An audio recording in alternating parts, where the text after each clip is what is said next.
Happy Friday within the octave of Easter.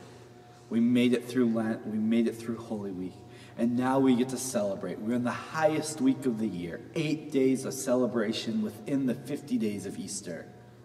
If you were here at Mass last Saturday, you saw Father Britton bless the holy water, the spring of fountain for the world, to bless the world.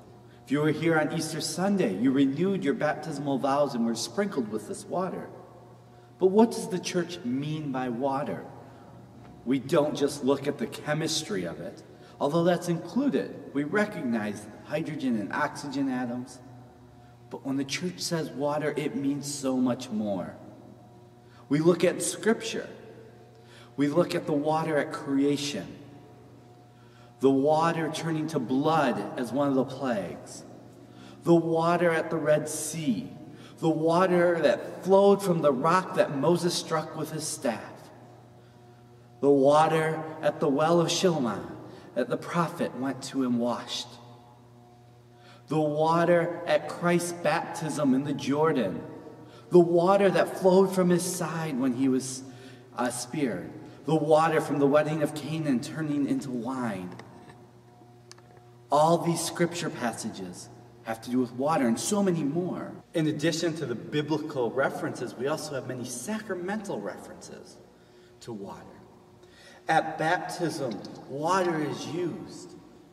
In baptism, we die with Christ as we are plunged into the water so we can rise again with him. At the Mass, water is mixed with wine as a sign of Christ's divinity and humanity coming together. As we enter the church, we often mark ourselves with holy water. We can get holy water bottles and bring the holy water home with us so we can bless ourselves, bless our children, bless our home. So when the church talks about water, they don't just mean H2O.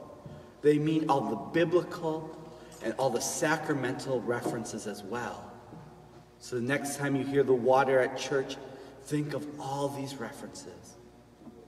And next time you mark yourselves, remember that this holy water from the Easter Vigil brings us salvation.